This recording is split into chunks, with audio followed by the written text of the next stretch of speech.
This essay example, as well as thousands of others, is available in text format on our website for free and without registration. Simply Google Ivy Panda Free Essays.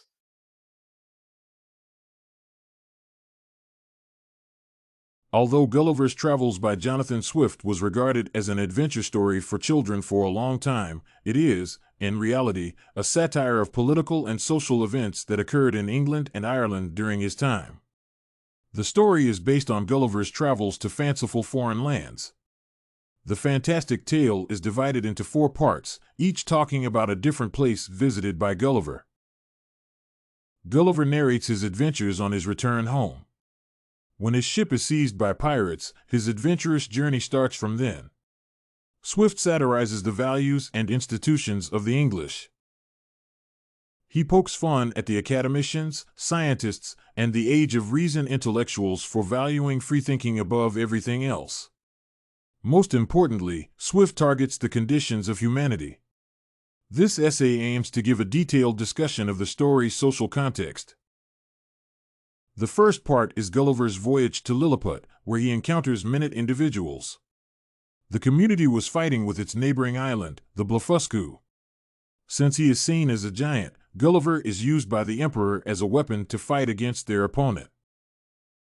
The conflicts between the two communities represent the conflicts that were going on between France and England, as well as between the Catholics and the Protestants during Swift's time. What is more, most of the characters in this part coincide with the actual politicians of his time.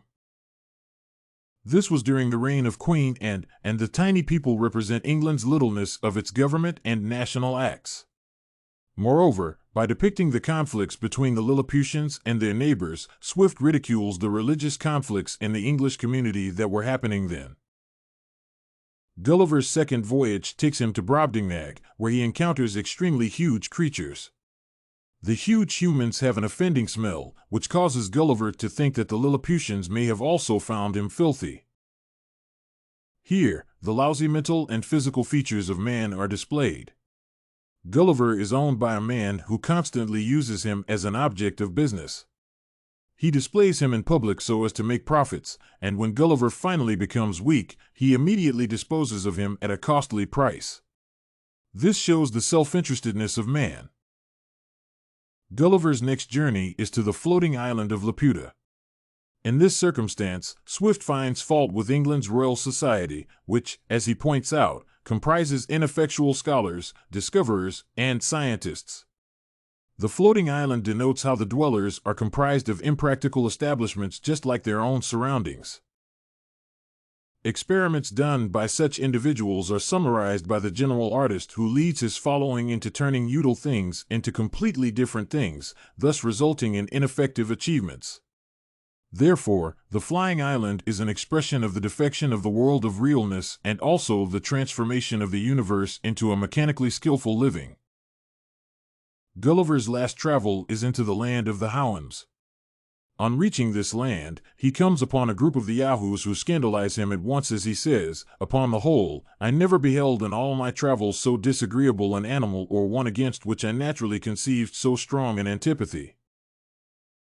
This assertion is ironic as Gulliver did not find any similarities between the Yahoos and himself.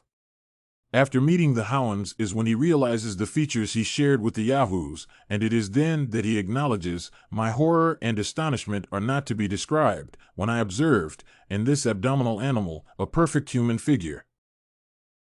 This study demonstrates a case of two opposing sides where their natural states differ. The Yahoos represent the fact that man is controlled by his desires, and thus constantly seeks pleasances and avoids nuisance. As for the Houyhnhnms, they represent the conception that man lives in the age of reason. In addition, the fourth voyage has some spiritual and moral lessons to learn from. According to Christian teachings, man became so corrupt in the beginning that his sins were beyond redemption. This is what led to Adam's fall.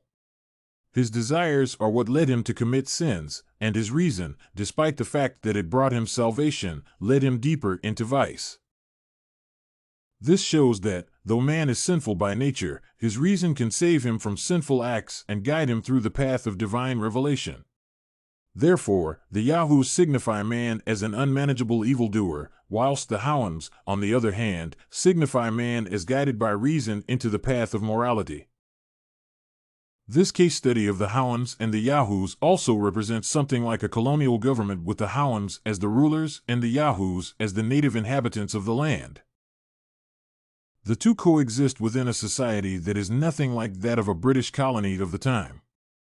During that time, the colonialists looked down upon the native community, just as witnessed in the Hounds, who despised the Yahoos because of their lifestyle and culture, which is uncivilized and inferior. Consequently, it can be said that each of the lands that Gulliver visited is characteristic of the world where Swift lived, only that it is presented and shaped in a satirical manner. The irrationality of man is a theme in Swift's book. However, this is not directly expressed, but rather suggested in the form of satire. The sizes of persons in the first and second voyages are a representation of how man has pride. First, the 6-inch tall persons are looked down upon by Gulliver, but the opposite happens to him on the second voyage, where he is despised by the 60-foot tall individuals. This thus indicates the irrationality of man, who is only. Jonathan, through Gulliver, presents how corruption is spread in some parts of England as represented by the 4 foreign lands that Gulliver journeys to. Swift criticizes corruption in governments, religions, societies, and humanity in general. He not only criticizes the traditions of each of the nations, but also laughs at the unenlightened man who is not able to puzzle out repeat thinking of matters. Gulliver is himself naive and thus easily deceived into believing all the things he is told. This signifies the irony within the organization of England.